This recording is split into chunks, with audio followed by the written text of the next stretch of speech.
Hi everyone, welcome to Big OGGIE Golf.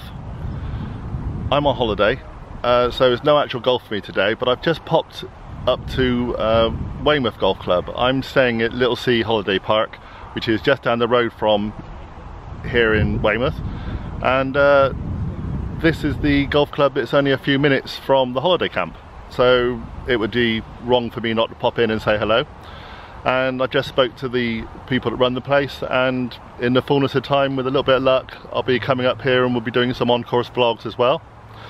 As you know, predominantly our channel has been filming courses in around Cornwall and Devon and going up into Somerset, and we're now kind of expanding a bit, so we're going to come into the Bristol area and across the counties up into Dorset. So Weymouth's been like my second home really for most of my life. It's the place where my family and I always came on holiday, and I spent some fantastic times in Weymouth, you know, playing on the beach and doing what most kids do. And it was a while ago on the channel that I had a few comments basically saying where did I get an interest in golf from.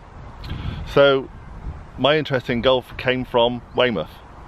However, it didn't come from Weymouth Golf Club. It was here. This is the Lookout Cafe just behind me.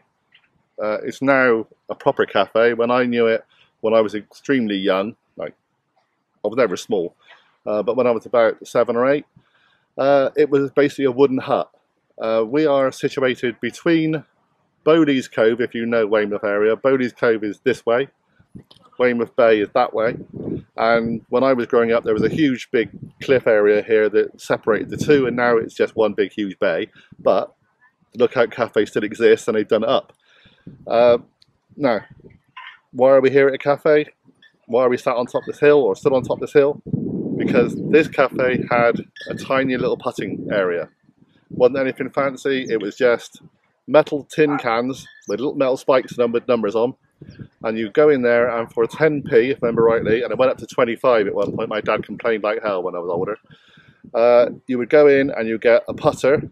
You could pick either a little matted shaped putter or even one that just had little bumps on it, and a ball. And then you would play 18 holes. They just cut them into the ground on this hill. And then my mum and dad would have cups of tea, and aunties and uncles and numerous other people would have breakfast and bits and pieces there. I used to have a toasted sandwich, and you could play as long as you like. Problem was, obviously they had little cut fairways. They even actually cut the grass quite short in little lines, but if you hit them slightly too wrong, you go down a very, very steep hill.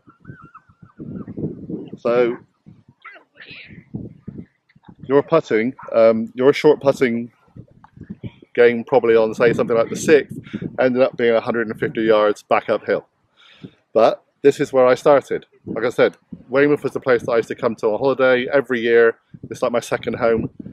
So from the age of about 7 or 8, 2 weeks of the year, every year we were at Weymouth, and I'd be playing putting on grass, not crazy golf. My dad hated crazy golf. It was like not real proper golf. This would be where we would start doing it. Like I said, I couldn't afford to go to a proper course, and my dad didn't have the kind of money to, you know, be able to finance that sort of thing, but this is where I got my first interest in golf. Okay, so that's a very short video today, just obviously telling you how I kind of got an interest in golf when I was 7, so that's 45 years ago. Sounds, oh, I'm so old now. Now, the other thing I've decided to do on Big OGGIE Golf is I've decided to inform you with little bits of facts from time to time and try and educate you as well. So you're now hopefully seeing a picture of my hand with some sand going through it. Now I was always told this, and I'm not sure if it's deadly accurate, but I believe if you ever come to Weymouth, you'll know the sand is exceptionally fine. It's the sort of stuff you can drop coins into and it disappears. There's always people on the beach with metal detectors making a fortune. And the reason is the fact the sand is so fine, if it gets to a next level of grade, whatever they call it, next level down is dust. So there you go, that's my fact for the day. Thank you very much for watching Big OGGIE Golf. I'm on holiday. No golf this week, except for thinking about this and doing a bit of reminiscing. Bye for now. Thanks for watching.